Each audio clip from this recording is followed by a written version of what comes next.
Well, welcome to podcast number 10, and here we are. I think we're is it 5 weeks lockdown thereabouts. Mm-hmm. I'm losing count of the days. I know. What day is it today? Exactly.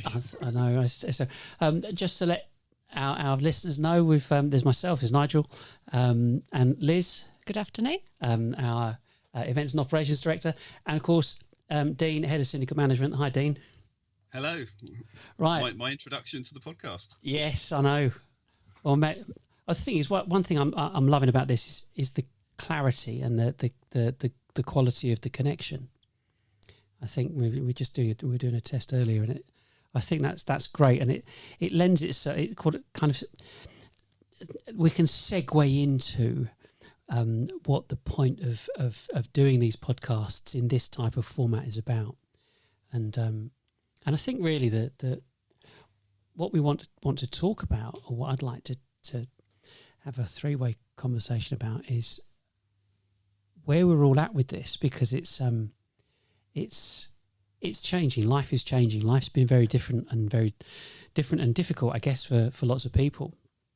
And it's really just to share our thoughts and share our experiences over the past 4 or 5 weeks, and we're a new business marketing company, so how does that affect us, and how does that affect other people? So, Dean, how have you found it with other people? What have they been sharing with you, talking to you about, and so on? To be honest, it's been quite a mixed bag, but then I'm not completely surprised either. So my personal opinion, my background is in new business. So for the last, 8 years, I've been on the front line getting new business for typically digital agencies or e-commerce technology businesses. So B2B new business is my world. And I've seen for a long time, not just in this lockdown period, but for a long period, this move towards a more remote lifestyle, workforce style management of new business has already been on the cards, I think, for a long time. And there's teams that are on board with it, and then there's teams that are resisting it. So when I say that the feedback's been a bit of a mixed bag, it purely reflects really where the paradigms were starting before this lockdown, if that makes sense. Because personally, I think this was the way it was always going to end up in terms of the workforce becoming more remote for many obvious reasons, like just looking at business itself, the cost of offices, the cost of commute, the time involved in commuting, and also the talent pool. It's all over the globe now. So to get everyone that you want into the same office is nigh on impossible. Yeah. And a lot of the new business meetings I was having before lockdown, you was always having to conference somebody in any way, because their tech guy was out in Eastern Europe, or the VP was, calling in from America, or someone was dialing in from Amsterdam. Yeah. Just the nature of how teams are, especially global businesses that have got teams in different areas. So there's a lot of people, I think, that were kind of already semi-prepared for it, because they'd embraced digital and they knew that was the way it was going. But there's also a lot of, I don't want to call them dinosaurs because that's unfair, but there was a lot of people who just liked the way it had always been done. Yeah. And they just weren't willing to accept that it was going to change, if that makes sense. Yeah. And it comes from the old school sales mentality that I find, because I started off as a door-to-door salesman. Please don't judge me for that. Oh, we've all been there. We've all been there. Come on. And I kind of like getting out and meeting people. I like getting people on the phone. I like having a chat. I like getting face-to-face with people. Yeah. But one of the things I recognised a long time ago is just because I like it, just because I love it, it doesn't mean the people that I want to do business with want to do that. Yeah. I mean, we were talking a little while ago about trust and this transition that, people buy people, and that's what we grew up on. That's how we were taught. Get out there, get amongst it, get talking to people, and get face to face. And yes, of course, it makes sense. But there's been a lot of talk, kind of more recently, about that still stands if you want to buy a car, or maybe double glazing, or something business to consumer. But when it comes to B2B, not even B2C, but B2B, someone wants to buy something, they believe they want to buy something, they'll start researching and looking into it, and they'll get multiple costs or quotes or whatever, or information from different products. And by the time they actually get to talk to someone, they're 60-70% down the line of deciding who they want to buy from. And so salesperson getting involved, and the kind of the corporate mentality of businesses saying, people buy people. We want our salespeople to get in front of people. It's like, no, that boat's gone. That's a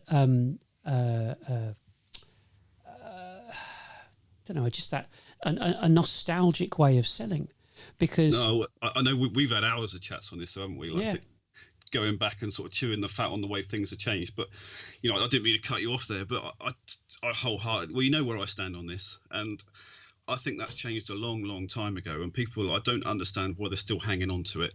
So B2C, I get it. If you want to buy a new car, chances are the person who buys a fancy new car doesn't really understand a lot about cars. So you're thinking, well, I need to kind of have a bit of a relationship with a dealer because I'm not a mechanic, so to speak. Yeah. And if you want to put together a really flash package for a big family holiday, which is going to set you back between 5 and 10 grand or beyond, you think, well, I've never been to that part of the world. I need to build a relationship with someone I trust who's going to get me a nice experience, because once I get out there, I'm gonna have to enjoy it because I'm stuck there. There's only so much you can look in a brochure for an experience. Like, you don't know. You need people you trust. And my personal opinion is that was all built on how things were pre-internet. Therefore, pre-internet, you needed somebody to come round, give you the presentation, show you the black box, because otherwise you'd have absolutely no way of ever learning about it, ever observing it, ever seeing it, ever finding out about it. You just had no other option but to get the sales guy in and to see the presentation. But there's also another dynamic as well, which I don't think gets talked about enough. But as well as the internet coming in and all this, we have to understand as well that people's jobs aren't as secure as they used to be. So in the old days, if you buy a dud, it's not going to get you fired, because you could quite often be in the same company, man and boy, and you make a few blips along the way, but people look after you, and you still got your gold watch and your pension. Nowadays, people are only one blip away from being fired. Especially salespeople.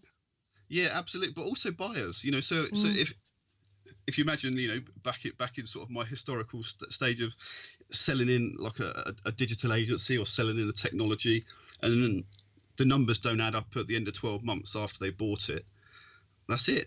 I've basically, my sale, I might have chalked up a win in the, let's get the sale, let's nail the client, sort of, so to speak, which is not a mindset I like anyway. Because surely you should build relationships with people and actually trying to help people. But if you just want to chalk up a win, so to speak, at the expense of your client, you have to sort of think, have I contributed to that guy getting sacked now? Because that's how serious it is today. And that's why people aren't going to buy something just because they like you. They're going to buy something that's correct. And that goes way beyond a personal relationship, I think. Like, they have to trust you. But they trust you because what you say is true, and they can verify it. So it's not like they just have to trust you because they have to trust you. They learn to trust you because they've back-checked everything that you've said. They back-checked your history. They hacked, everything you've done, and it all adds up because there's evidence to add up. Yeah, I think that the structure of marketing is with certain businesses is forcing them down this path that says, whatever you've got, whatever product it is, whatever you want to say to someone, whatever your pitch is, whatever your helpful comment is, it's got to be recorded somewhere. Recorded on paper, on audio, on video, and we'll get onto live in a minute, but it's something that's digitally referenceable without it having to be a salesperson that says it. And that way they can... it seems more impartial, doesn't it? I think, and you've got your content, and it might be whether it's a video or a podcast or an article. It feels like it's more impartial because it's coming from the company entity rather than from an individual. because, you know, having been in sales for some time, you know, you can go into an appointment and sell a product and they like you, so they'll buy from you. But we all know that salesperson can blag it a bit and say, oh, yeah, of course it'll do that, of course it'll do that. No, that never happens. No, you think not? But I think now information, you know, it has to be accurate and it has to look impartial, because we've all, you know, you buy something on Amazon, I always read the reviews when I buy something on Amazon, because I trust other people's opinions, because they're effectively reassuring me about the purchase I'm about to make, that it's going to be okay. But I think in a B2B setting, you've got to be able to provide accurate, impartial advice, because that's really important. Oh, absolutely. We have to recognise as well that in B2B, the buyers, unless it's just a procurement and they're buying something that's out of their area, which isn't always the case, I don't think, these days. Typically, B2B buyers are professionals. They're looking for something that they fully understand, really. You know, it's not like they're going into an area where they're like, oh, I don't know what I'm buying here. Let's see if I can get some help. Like, if it's an IT professional, they understand IT. And if it's an e-commerce professional, I'm pretty sure they're pretty switched on about e-commerce. So their attitude, and rightly so, to be honest, because I would be the same in the same situation, is just leave me to have a look. I know what I'm looking for. Present me with the data, present me with what you got, and I'll have a look. And I can't knock that opinion, because they know what they're looking for. They understand it. They get it. They work on the front line with these technologies, with these solutions, you know, with these products. Why would they want someone to spoon feed them basically what they already know, if that makes sense? Yeah, I mean, I read an article a week or so ago, and it was a white paper actually, and it said that particularly technology buyers, people that buy in the technology area, they will download a white paper, but if it's rubbish or they don't trust the information, they'll immediately unsubscribe, because they're far more discerning. But once they've unsubscribed from your newsletter, or they've unsubscribed, you've now lost that thread in the conversation. You now don't have the opportunity to go back and not sell them, but present more content to them that might be interesting. So you've kind of, by producing content that is not accurate or isn't reliable or it's just badly written, they will cut you off, because they're like, we don't need to spend our time reading mediocre content when we can go and get the same product from somewhere else, or we can get better content from somewhere else. And so they cut off that relationship. So now, as a business trying to put your content out there, you've lost that potential buyer, because your content was mediocre. So I think a lot of it comes down to, now that we've not got that person to person, that people by people, you've now got to rely on your content being accurate and authentic, and sort of giving you lots of information. Yeah.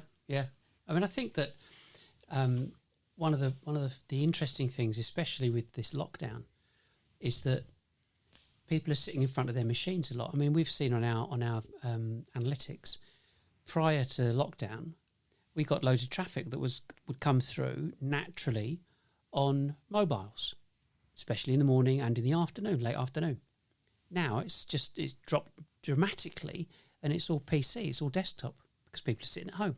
So people are sitting at home, they've got time in front of their machines, and they are now in control of, I'm saying it's on demand, so they can read on demand, they can listen on demand, they can watch on demand, they can go and watch live on Facebook, Instagram, YouTube, whatever. They are the ones that are being served. We as suppliers of anything, doesn't matter what it is, we have to serve them in a way, or in the way that they want it. So we haven't got a choice anymore. You know, we were quite happy just having a website. You know, lots of companies just happy having a website. Oh, we've got a website, we've got our products on there, and we'll do what we need to do. that's not good enough. You've got to have the written content that is detailed and explicit and completely helpful, as well as the kind of corresponding, whether it's podcast or whether it's video, and even like with live. I mean, we just spent loads of time setting up all our production work for going live, because people need to be. It's not so much entertained, but there is a massive appetite to watch what people are like, and if you can't get in front of people like you could before, how on earth are these businesses going to do it now? If they could cut you off because they didn't, you gatekept something, forced them to give you an email before they could read it. Oh, and that's too much effort. I'd rather go and look at somebody that's got everything available without any restrictions or demands or transaction, and just go and watch, listen, read, or go and watch them live and see what they're like. And what blows me away is the thought that, I mean, I did it. I made the phone calls. I went out and met people. I went and did what every salesperson does. I really need to come and see you. Definitely. Oh, no, I can't really just do it by post. I'll come and see you and we'll go through it. It's very complicated.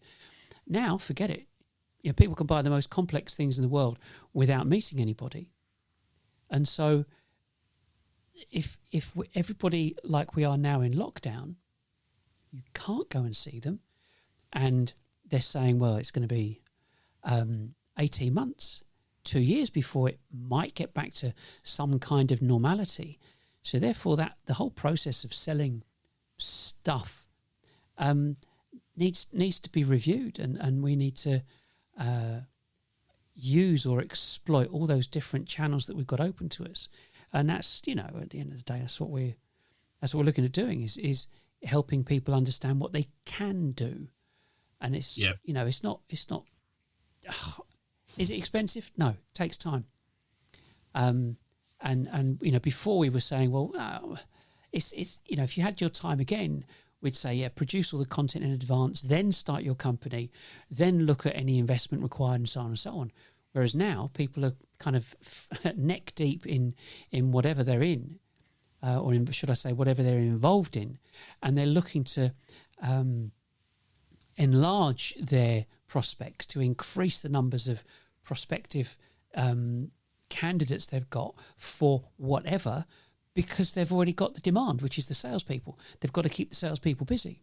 Whereas if you did it the other way around and you produce the content and looked at the demand that you got on your content and the frequency that you got your new prospects at, changes it around. You go, actually, we don't need that many salespeople. And that's the big question I think is going to come out of all of this, which is you mentioned before about, well, are people going to be keeping their offices? And if they're not keeping their offices, which means all the salespeople are going to be at home, who are the salespeople going to go and see, unless they are exceptional presenters and being able to present over some form of video, not just Zoom or Skype with their wardrobes in the background, but we're talking about the quality and production of how something gets presented, especially if they have to present to senior personnel who may be sitting in a nice office somewhere, even if it's a home office. If they still have to produce a form of demonstration presentation, how are they going to do it? And that really I just think of like Zoom, the guy that owns Zoom, or Zoom the company. They went from 10 million users before all this to 300 million users, and they've now got a current valuation of 47 billion. Happy days for them. But the reality of it is that are people going to be happy doing that? Are people going to be happy? It's great for them, but what about the products? And if people are selling office products, for example, if people are going to stop having or reduce their usage of offices, then who's going to be selling office furniture? I mean, it's a bit of a scary thought, all the things that go into those office buildings. I mean, the one thing that surprised me, I was thinking, oh, well, we're going to, we've got this lockdown. What's going to happen to the internet? It's going to be awful. It wasn't. Never changed. A couple of hiccups here and there, but no more than before.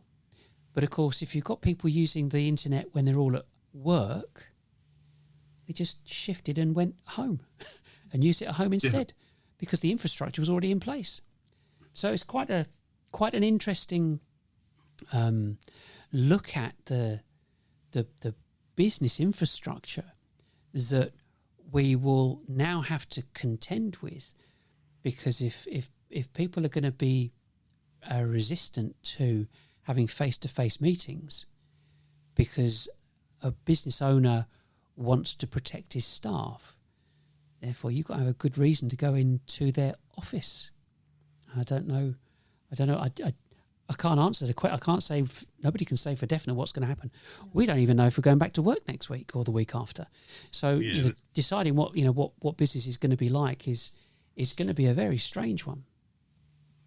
So, I think there's going to be a lot of paradigms being challenged and a lot of mindsets being changed. And I think that's where I started off at the start, saying it's a mixed bag. I think some people have already started that journey, and other people are being forced to embark on that journey because of events, if that makes sense. Yeah. So there's a few people at the moment that had no interest, no desire to start this journey, but they've just got no choice. It's just, all options have been taken away from them.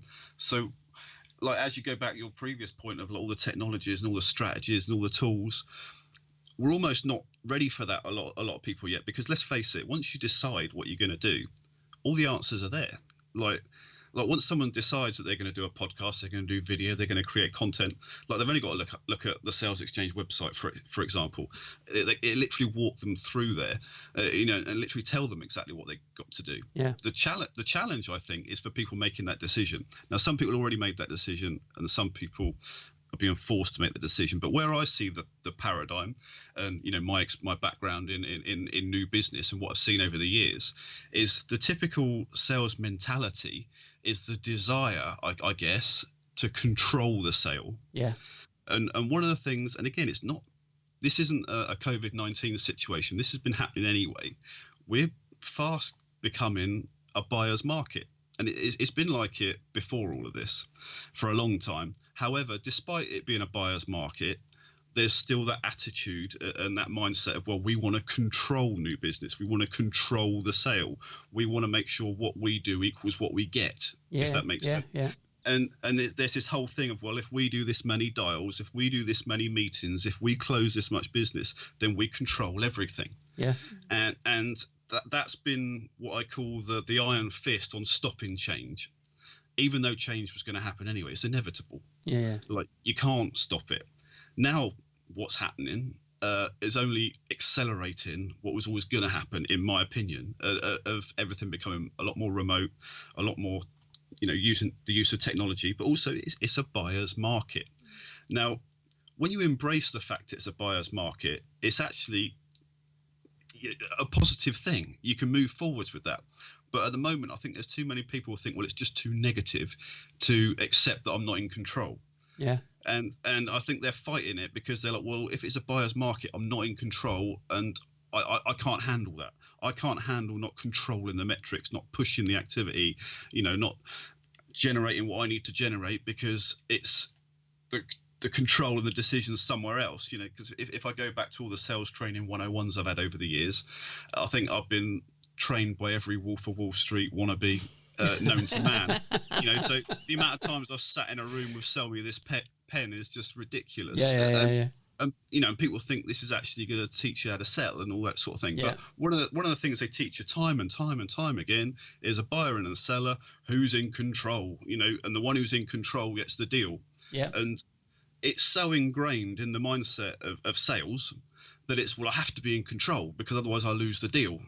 Well, the whole thing about and I think that's the paradigm we're really sort of trying to sort of break up a little bit, because almost that need to be in control at the moment is the first thing that breaks a deal, because it's a buyer's market. And as soon as you pressure someone who's really in control, they've got no reason to carry on talking to you. No, it's just it. You've got the man, the money authority need. Start with the M. He's got the money. He's got to be in control. You can't force him to put his hand in his pocket, and that's nonsense. I mean, that's strong arm car sales. Absolutely. But the thing people will admit it, because I think people will still say, "Oh no, I don't do that." But then you follow the actions and the behaviours. You think, well, your actions and behaviours are saying this, yet you're saying that you don't do that. If that makes sense. Yeah, and we've gone down a slightly different route in terms of even just for a marketing company that we've produced copious amounts of information and content and videos and podcasts and downloads, everything that you could possibly want to get your hands on to get a grasp on why it's so important to produce the content. And we're still, I say that testing, nobody's ever got this right, because the rest of the world is doing their marketing in a certain way. And we're saying, actually, we don't think it works. In fact, it's not that we don't think, we know it doesn't work. Having been doing this for 30 years, it's 30 years, isn't it? Give or take. More or less. But having done this for 30 years, it doesn't work. Because people know if they need to buy something, especially business to business. You need a new sofa. You buy a new sofa because it hurts your backside when you're sitting down. The pain's great enough, you go and chuck it out and get a new one. When it comes to technology, it's how much money is this new kit or software or whatever going to make me? And so I'm going to find out about it. And if a company hasn't got that information resource at the available 24/7, you're going to lose out. And our view is you've got to be able to produce as much information as easy to find and access as possible to allow people to get on with that silent conversation. The 70% of the deal being done without you knowing about it. You've just got to allow it to happen. But I think the problem forcing lots of businesses is that they've got a load of overheads. They've already got those overheads, and so they're trying to play catch up because they've got to pay a load of salespeople or a load of support staff. In actual fact, I think what's going to happen now, and people are already seeing it, it's like, oh my goodness gracious me, it ain't working the way it used to work. What are we going to do? Yeah, I think what Dean said, though, about the metrics, I think is really interesting because, when we were in sales and when I was in sales, it was all about, you make 100 calls a day, you reach 10 people, you make one appointment. And that was a fairly standard way, and you go and do an appointment. And that was a fairly standard measure of how successful you were. And you kind of keep your momentum going, and you'd probably manage to get maybe 5 to 10 appointments a week if you were managed to be on the phone consistently. But I think you're right. I think it's that lack of I think sales companies have kind of lost that control because they now don't have those things that they could measure before, because you can't measure phone calls because people are not phoning each other so much. So it's about how do you now move the metrics from what was a very proactive activity in terms of, we're making phone calls, we're sending out emails and we're visiting people. How do you measure the activity now? And the only way you can do that is by looking at your Google Analytics, for instance. That becomes you become a bit obsessive then in terms of how much traffic have you had to your website, how much traffic has this blog had, or on YouTube, how many views has it had, and how many downloads has your podcast had, all of this. And these are the new metrics. But even with those new metrics, how does that translate into deals? And I think that's really, I think it's that mind shift that we have to consider. Yeah, and it is a big challenge. Like I do recognise how painful it is for some people to change that mindset, if that makes sense, because like as you rightly said, if you know how many calls get you how many meetings, and if you know how many meetings you can convert, and if then it's easy to do a forecast, for instance. But when you're looking at it in a different way, and it's going down to demand and the buying cycles and when the buyers are ready, and then they say, right, what's your 12-month forecast? Now people are going, I don't know how to work it out because I don't know how many agents are making how many calls to make how many meetings. I'm stumped. Where do I start? Yep. And all of a sudden, everything that they've ever done and every way they've ever done it is all obsolete. So I do understand their pain of why they don't want to change, because there isn't for a lot of people, they don't have an owner's manual of how to deal with this change. So they're trying to justify costs, they're trying to justify this, they're trying to justify ideas, and it's completely new territory for a lot of them. Yeah. Even though I think this has been happening for a long time, and there are people out there who get it. Like, this isn't so maverick, like it's the only person in the world, you know, we're the only people in the world who's ever thought of it. I mean, it is happening. Like, each of us has a bookshelf full of books which talk about it, and there's loads of evangelists and writers and entrepreneurs that have just been canvassing this for years and years and years. So this isn't a new topic. However, in terms of that change, the tipping point, the amount of people who do know is still relatively small to the entire market. So there is an entire market that's just fighting it, because it's just, we don't understand that. It's a real problem, I think, because I mean I kind of look at my journey in this, and I know what I knew when I say I know what I knew, but you bear with me. When I first started looking at digital and the digital was having on sales, I knew certain things about pay-per-click and certain things about search and so on and so on. And so this whole journey has always been reverting it back to the process of what does digital do to move the needle in sales. And so that's all I've ever looked at. And then to get to these points and starting to look at like schema and looking at the way an article is laid out, the length of an article, what it says in the article, is there any indexing in it, and so on and so on. And so an article that would attract people to give them some information about what they're looking to research, it needs to be quite long. It needs to have lots of information. It needs to have an index. It needs to have graphs and bullets and illustrations and video embedded, and be navigable, you know, back to the top or to the next one, and so on and so on and so on. And we're talking 2, 3, 4, 6,000 words. And this is like, well, wait a second. Most businesses that I look at and the websites that I see, they've all got 5, 6, 7 paragraph blogs on them. You think, well, that's not long enough. How do you expect to explain something to someone in such a short, just a page of A4? And people think, well, it's a blog. I've knocked out a blog. So the whole process of what it is what it is a company has to produce is very different to the perceptions that they have.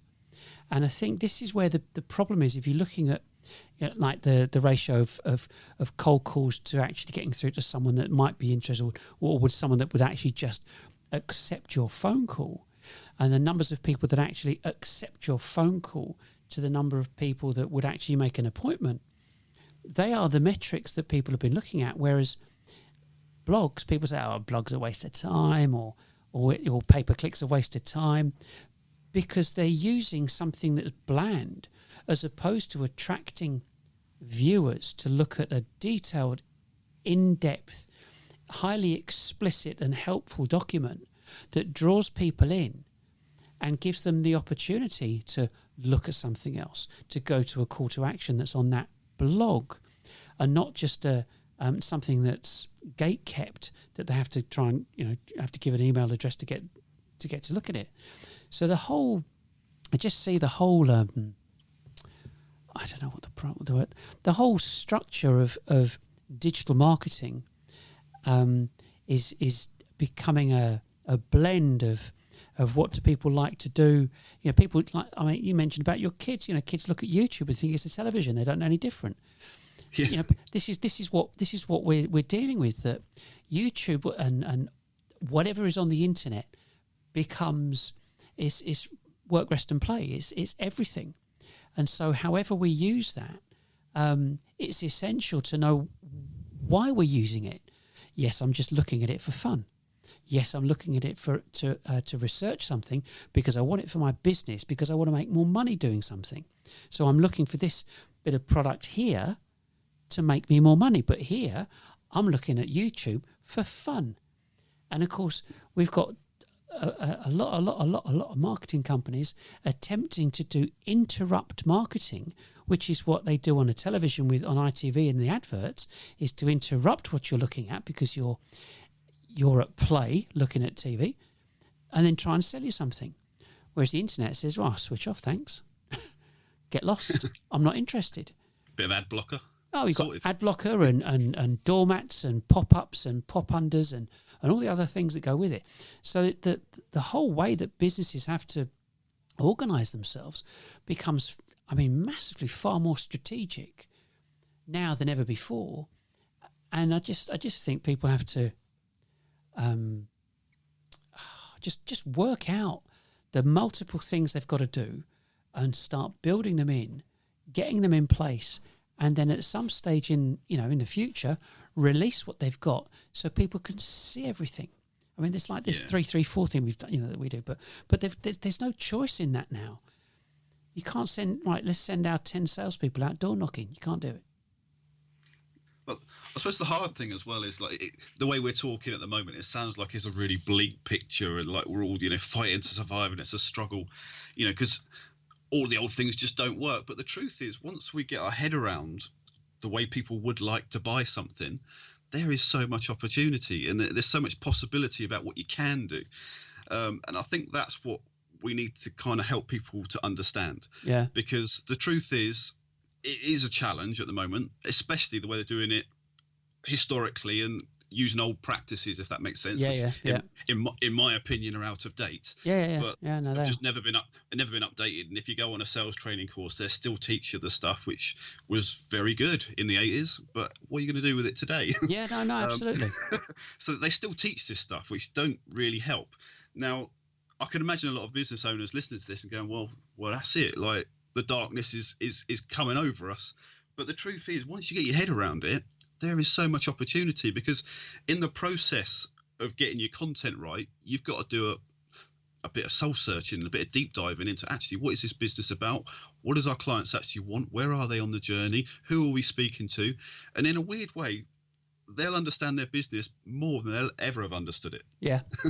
I think, that thing that we did a while ago, didn't we? We did a new organisational chart, and we did that thing, and we basically rewrote the complete business infrastructure. And the issue, the fundamental issue is that people have been talking about the tension between sales and marketing, and it's always been there, and you'll always have it because you have different people. You have different people that lean towards sales and different people that lean towards marketing. We know a company, quite a big company, global company, and all the people in sales are blokes and all the people in marketing are women. It's like, yeah, but people are different. That's how it is. But the type of, in inverted commas, animal that wants to go and get involved in sales and go out there and get amongst it and go and close it, that environment is disappearing. And so because that's disappearing, and you couldn't or can't get in front of someone without first making contact. You got to contact them first, and that comes through by marketing. It doesn't happen out of the blue. And so the whole thing about marketing and sales is, like we said before, I'm saying we said before, and we said in that infrastructure, is that you've got content and customers. So the business is made up of technology, content, and customers, whereas before it was IT, marketing, and sales. And we're saying it's got to be changed, and the numbers of people that they have involved in selling can be adjusted downwards, I think, but those people can get involved in the earliest stage of the communication of what the business does. Let's have a small handful of closers and bring the rest of the team into producing content and doing the presentation, demonstration, reporting, exhibitions, all the different things that can be done. And you have to become, businesses have to become publishers. Yep. And in all its forms, whether it's written or whether it's radio, TV, or whatever. You know, they have to. We're able to produce it because we've got the internet, so we can produce live shows or videos or podcasts or written content, and you've got to be good at it. And that's why it makes sense having copywriters and presenters and people that are going to be introducing different parts of it. There has to be a shift change, and I think for us the most exciting thing is that this could be condensed. You can say, right, we're going to do a number of these and a number of those and a number of those, and they become evergreen. So you're producing them; they're going out again and again and again and again. So the content that gets produced, people end up being able to watch it, listen to it, and read it over and over and over again. Send a salesman out, you see him once, that's it. And the irony is that salespeople, companies that gatekeep their content, say, no, you've got to give us your email address and we send you some stuff. Or no, we've got to come and see you. And so they'll go to the expense of the guy getting in his company car or whatever and going out to see someone. It takes half a day or a day to go and see a prospect, the first meeting. They'll get stuff together. They'll give that prospect all the information and data they want. They produce it in a nice ring binder and folder. It takes days, for argument's sake. And a prospect goes and buys something else. So a company's quite happy to justify the existence of the salesperson to spend all that money to get them to go and do a face-to-face, rather than allow them just free access to the information without them having to spend any money. And the result's going to be better because they've got access to it 24/7 whenever they want. So that, like you said, there's a paradigm, isn't it? There's a shift in yeah, absolutely. Like if I'm thinking with my sales hat on, you know, as a salesperson, I'll be like, well, I want to go to their office. I want to do the presentation. So there's part of me that has that mindset because that's what I'm used to doing. I'm used to having it, and I like getting out and about, and I like seeing people. Yeah. If you was to challenge me and they say, Dean, no, do you think that physically being there in person increases your chances of selling? Now, I'm not going to be very popular for this, but I'll be like, I don't think it does. No. and I have to be careful where I say that because some people literally attack you for saying that. It's like, how can you say that physically turning up in person doesn't increase your chances? Like, don't get me wrong, I like it, I love it. I could happily be a full-time networker. It's kind of my nature. It's who I am. Yeah. But I don't think it's given me any extra help. No, because people are not stupid. People are not stupid. I mean, and the thing is that it's like, can we be absolutely crystal clear about who we're talking about? We're talking about us. Yeah. We're talking about us. We're talking about people like us, people who are like us. We buy stuff. We buy kit. We go and buy hardware and software and video gear and this and that and the other. We're talking about us. It's everybody, because we're all competent, capable individuals that, I mean, the people that we focus on are business owners. We know how to buy something, thanks very much. And so we don't suddenly become, or rather, we don't, as business owners, become psychos that want to go and jump on some prospect's head because they're just like us. They're no different to us. So the amount of businesses historically that would treat people so differently and think, right, well, they're a prospect. You're going to go for their jugular. You're going to close them down, shut them down. You're going to just get that deal at any cost. You go for him, if he's in hospital, go to a hospital bed and close him down, do whatever. So we're talking about people like us. That's not real. Yeah, no, exactly. And again, thinking the B2B world, the cost of selling is increasing, or it had been. Like maybe there's an easy way of doing it as we're discussing, but the cost of the sale is there. Therefore, where you really make your money is building on long-term relationships. And if you're going to build a long-term relationship, I just find it just doesn't work to think of them as a conquest. No, if that makes sense. No. Like they're not targets. They're not conquests. They're not notches. They used to be called marks back in the day. Yeah, long time ago.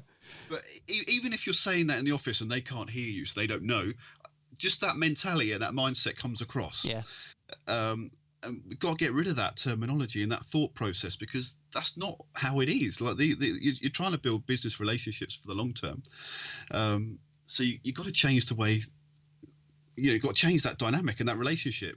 And so I just don't want to hear this conquest marks, and because I hear it all the time. Yeah. You know, if I sort of go back into the sales world, it's sort of common ways of speaking to people.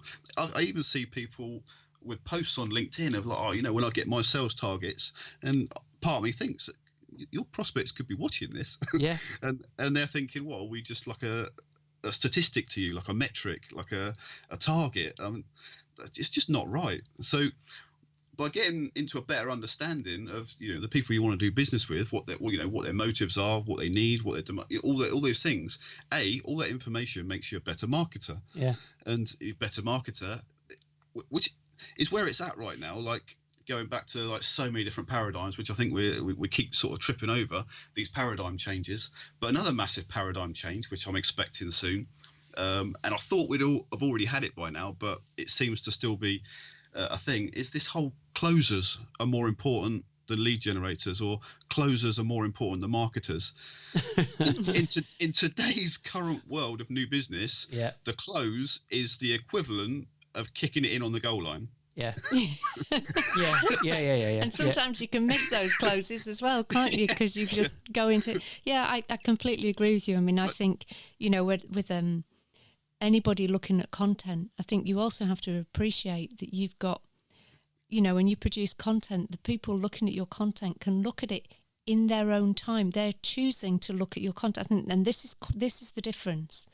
They are choosing to access your content. They're choosing to watch that video or listen to that podcast. Whereas if you interrupt them with a phone call, they might be in the middle of something. They're going to be doing something. They might not necessarily be ready for your call. Even if you go and see them, they could be having a bad day and therefore don't want to talk to you, but they've made the appointment, they've got to go through with it, and they might be only half paying attention and so.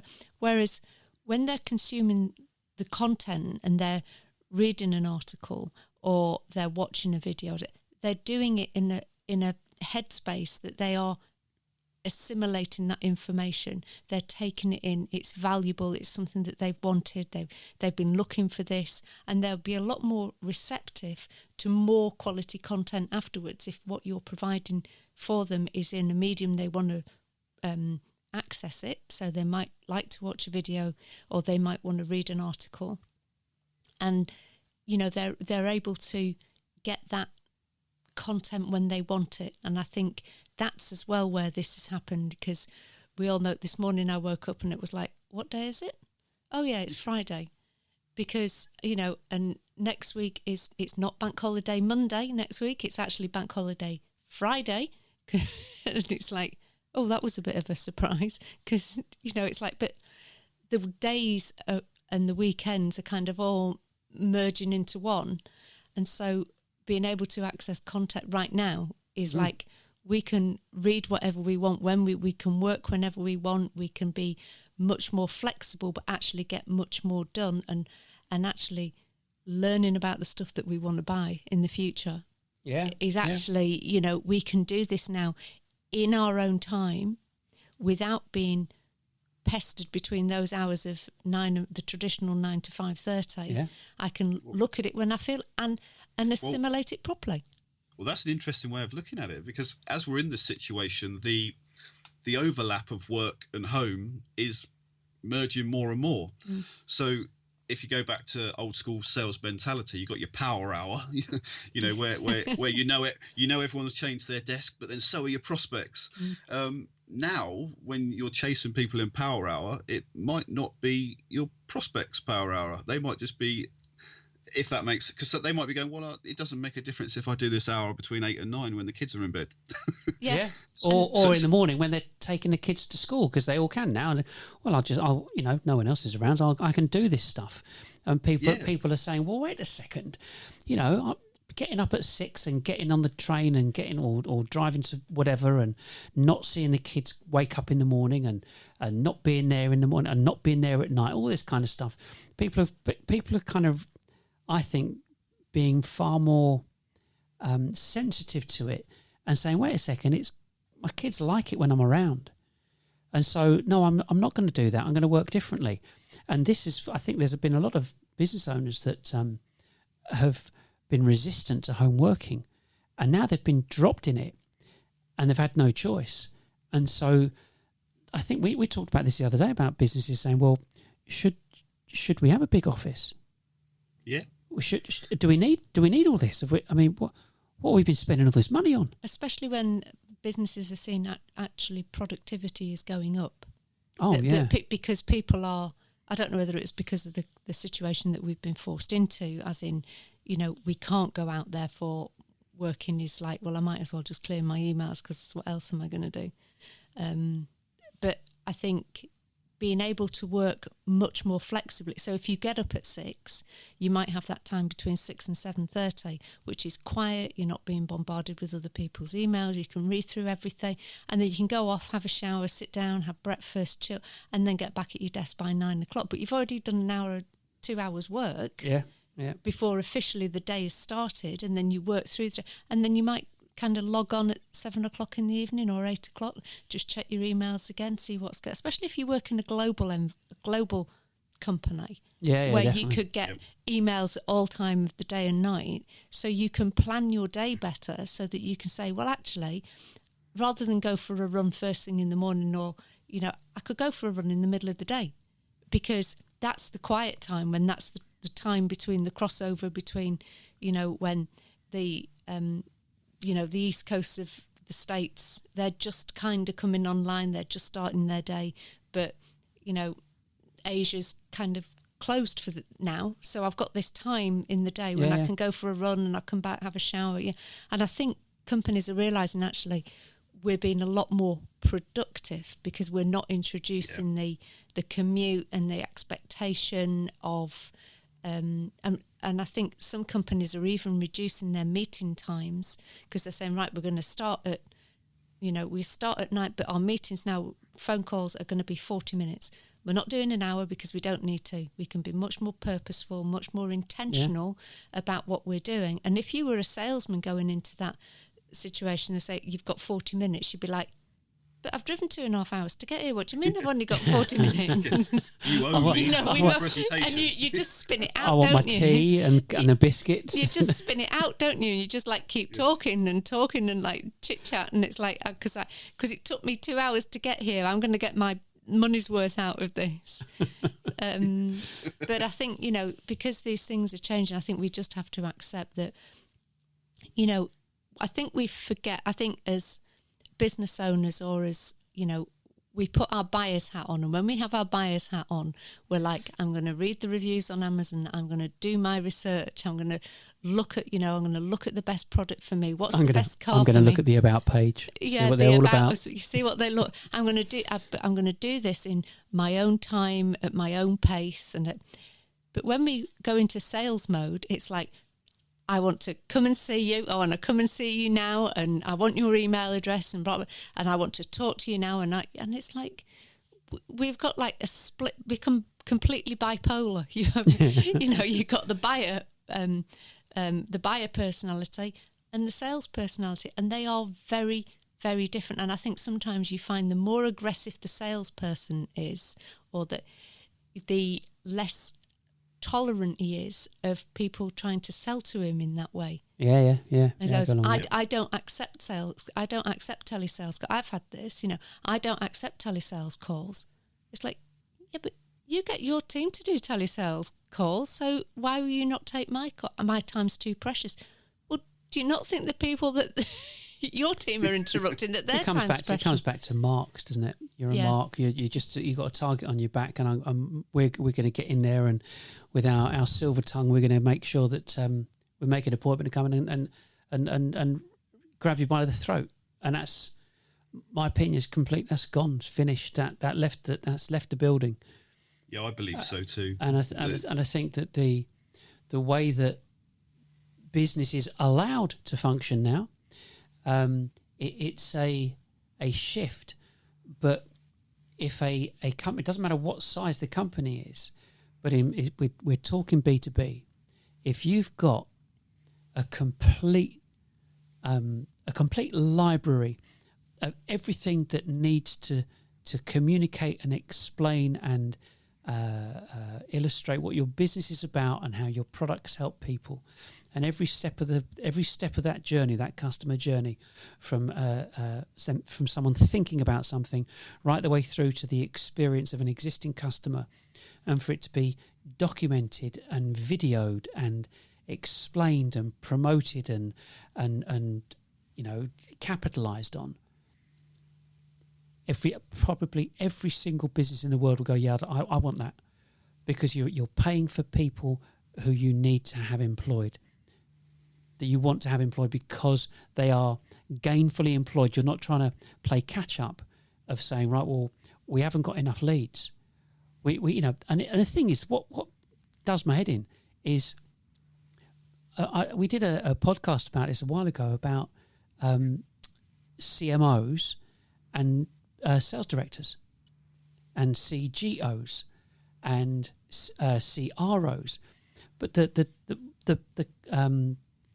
statistic that I found was, over the past 5 years, CMOs only keep their jobs for about 18 months. They get fired or move on. So they're losing their jobs because they're not coming up with the leads. It's like, hello? Is anybody there? Is anybody actually looking at this? Apparently not. And so they think, well, okay, well, that's not quite working the way we expected. We'll get a chief revenue officer in. And hopefully that'll do. I mean, chief revenue officer is glorified sales director. And if that doesn't work, they'll get a chief growth officer in who will oversee the two. And it's like, go on then. And the thing is, most chief growth officers come from a sales background, not a marketing background. They haven't got a clue about marketing. And if they were, they wouldn't be making the demands of marketing as they already do.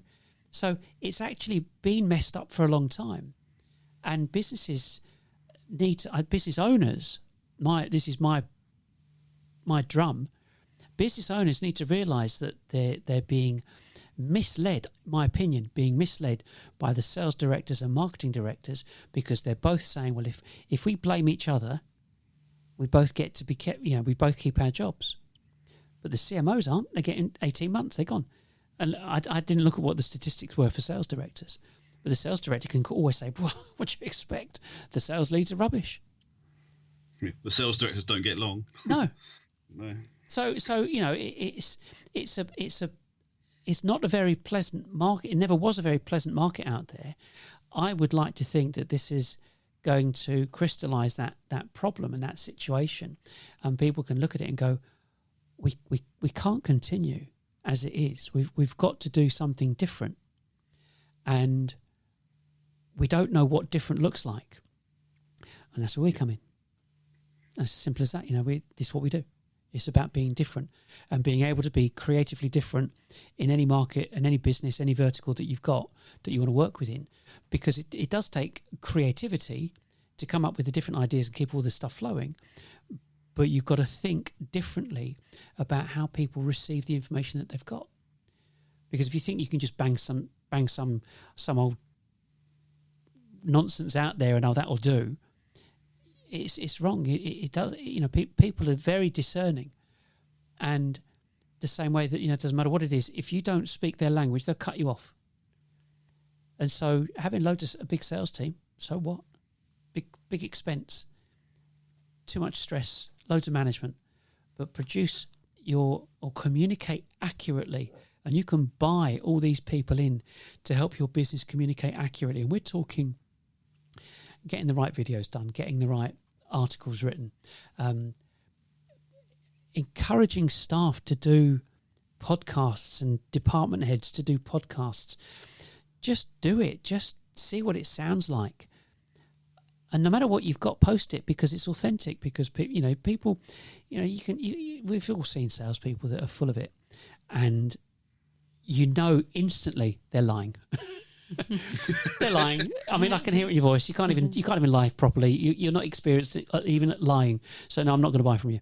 And so you can hear it in your voice. And so we need to get people prepared and excited to just be authentic and just be genuine. Just do it.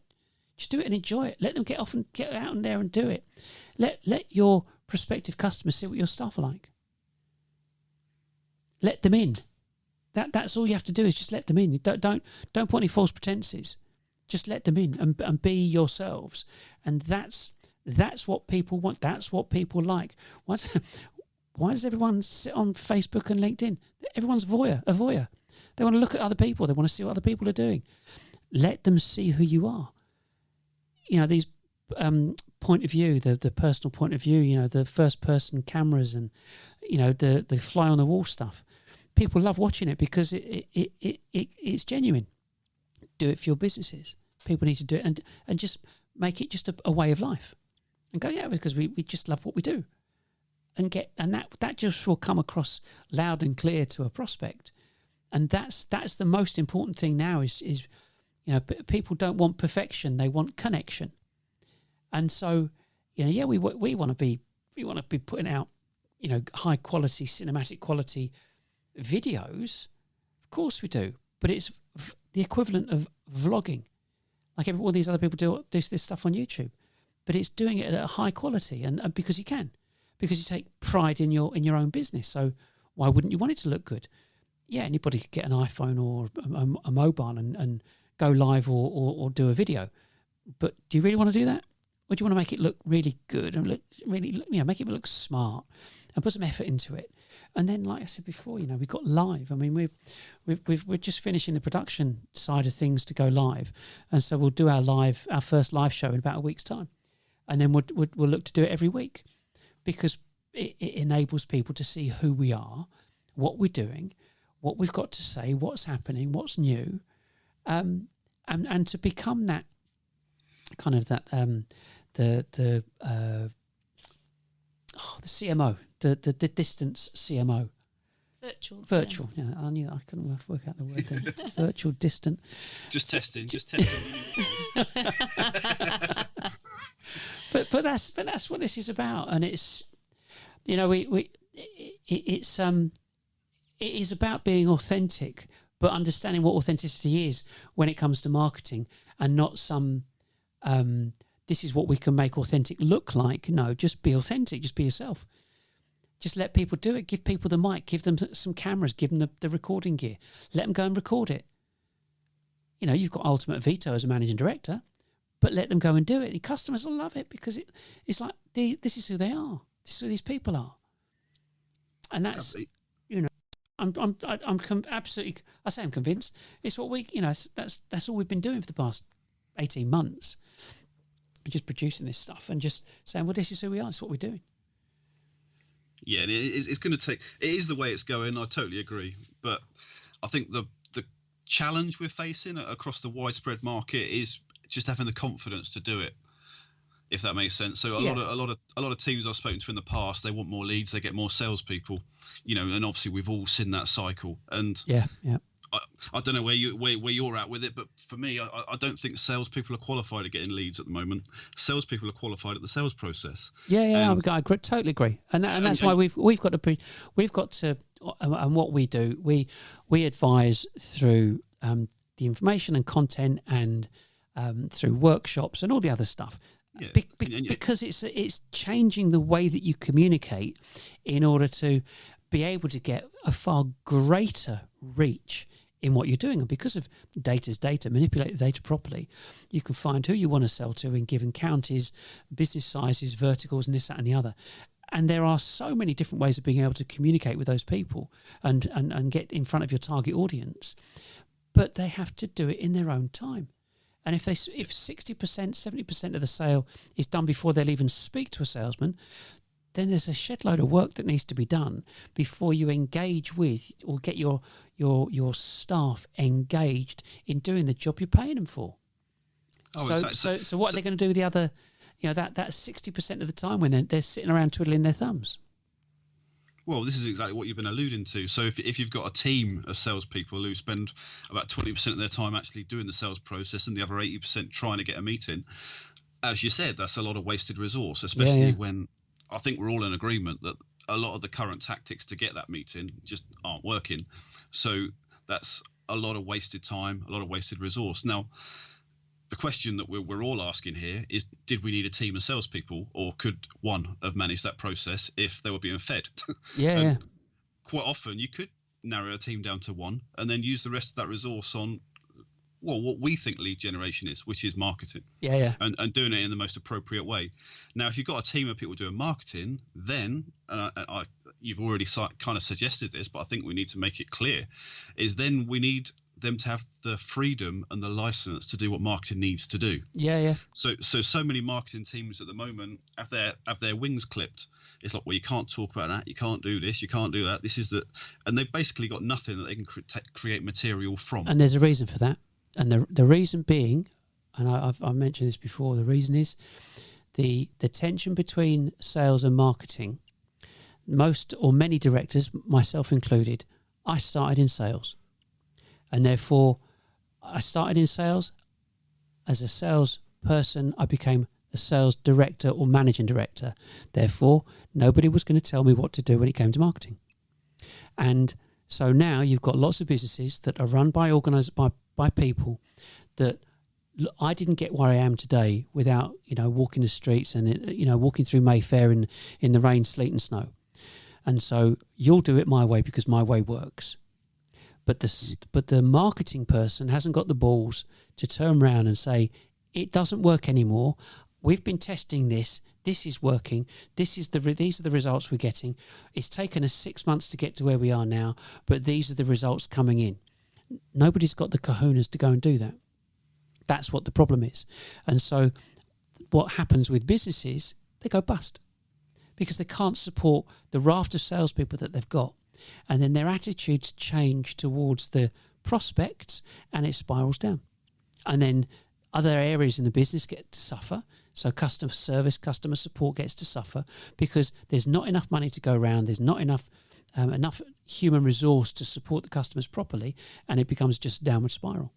And so you're right, the marketing people don't get given carte blanche, and they should be per se, because there's got to be an ROI, but there's got to be a starting point, and the starting point has got to be a company that has sufficient existing information that relates to their products and services that anybody can access 24/7 through podcast or written or video or even live, and that must exist, and you build from that instead of building from absolute zero where most people are, with very little information and very little marketing collateral or marketing assets. And that's what I think is the biggest problem. And I don't know. To say I'm confident. We have we've invested an enormous amount of time, effort, and money doing this because we know we've been there. Sold millions of pounds worth of gear. I know what it's like. I know how to do it. I can see I know what worked, what didn't work, and we're constantly doing this constant iteration and change to get to the point where we have this. We believe we have the ideal solution of the mechanism and process that businesses need to adopt to get consistent business. Choice is theirs. And that's why, there's no point me trying to ram it down anybody's throat. They've got to read it and see it for themselves and go, actually, they're right. Yeah, I can read. I read that. I saw that. I saw that. I saw that. I saw the stats. I saw this. I saw that and the other. Yeah, okay, well, we'll start. I think the big deal is that we're not turning around saying, and if you want a piece of this, you'll have to come and buy it directly from us. We're saying, no, go and do it yourself. We're saying, go and do it yourself. We've written everything. We've got everything in document form. Go and do everything yourself. And if you want some help, give us a call. But here's everything here's everything you need to go and do. Exactly that. The process is the process. So if they want to do it themselves, it's still the same process. It's still what needs to be done. And the real change won't really happen until they really buy into it. And it's a bit of a cliche, like the whole Wayne Dyer thing, but they'll see it when they believe it. Yeah. Because I think too many of them have, well, you show it to me and then I'll believe it. And I get that. I understand it. Like if you got a lot invested in the business and it's worth a lot to you and it's your life's work, it's not something you want to put any element of risk on. I understand that completely. But the risk right now is doing things how it's always been done. Yeah. The risk is not trying something new. The risk is just watching it go down the pan, in my opinion, because I think there's a lot going on that's changing the marketplace, and old ways are just fading out. There's not really a way around it. So the element of risk actually is just standing still.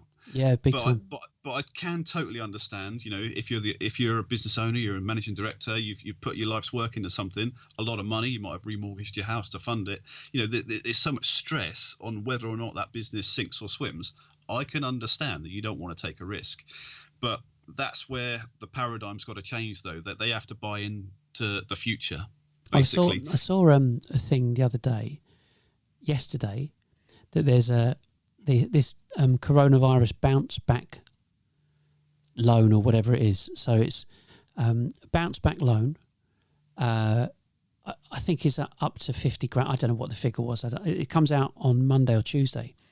All the details. So there's a bounce back loan. Nothing repayable for 12 months, and it's for a very simplistic form to be filled out. And I think no guarantees required either. And so there's a resource there for businesses, because if you think about what's happened and happening, businesses have to then shift what they're doing and change the way that they've been doing their marketing. It seems to me that if they didn't have the finances because of what was going on, there's an interesting opportunity there, if they wanted to fund it, is to look at this bounce back loan. Because it's interest-free, nothing to pay for 12 months, and then repay it back to the government with no guarantees required, no personal guarantees required of the directors. So there are these things out there. It's just about being creative, and it's the same with the content. And that's why we say, it's almost like saying, look at us, or watch us for a period of time, or phone us. I mean, there's nothing. We still accept phone calls, honest, but talk to us, and we'll talk to you. It costs nothing to talk. If you want us to come over to your office and sit there for all day, or spend a couple of days with you, yeah, we'll charge you for that. But if you want to give us a call, we'll have a chat with you. We'll look at your website. We'll see what we think needs to be done and give you an idea. But that's the point of this, is that it's changed. And I can't, I see lots of people saying you've got to pivot. Different marketing companies, you've got to pivot. Pivot to what? I mean, marketing companies go, you got to do that. Where's your video? Where are your podcasts? Where's your live show? But it's not easy to pivot. If you're selling a product, say for example you're selling a phone system or a hosted solution or something like that, how can you just so easily pivot? It's just not as easy as that. I just think it's a word. Yeah, it's just become a cliche, isn't it? You just need to pivot. Well, no, it's not quite that straightforward. And I think because a lot of companies are so set in their ways, because they've been doing the same thing for years, and so they're used to doing what they're doing. They're used to doing the telesales. They're used to doing the email blasts or whatever it is. And now they are having to think about reaching out to their customers in different ways. And it's a painful process. People don't want to change. Change is painful, because anything worth doing is going to involve pain and change, or change and pain. Yeah. And I think because people don't necessarily want, and because this has been thrust upon them, this isn't a choice that they've made. They've not gone, well, actually, we want to do something different.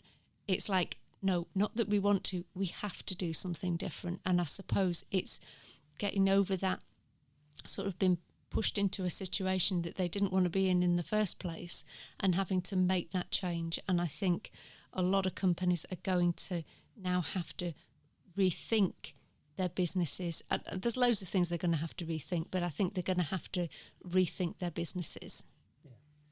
Well, I think on that note, we'll bring this one to an end, because we can talk about this for hours and hours and hours. As we're proving. Well, listen, great to speak to you, Dean. I hope everything's okay with your family up there. Yeah, thank you. It's a loud household here, but we're good. Good stuff, Christopher. Well, listen, love to everyone over there, and thanks for listening, and we'll see you in the next one. Yes, thank you. Goodbye. Bye for now. Thank you. Goodbye.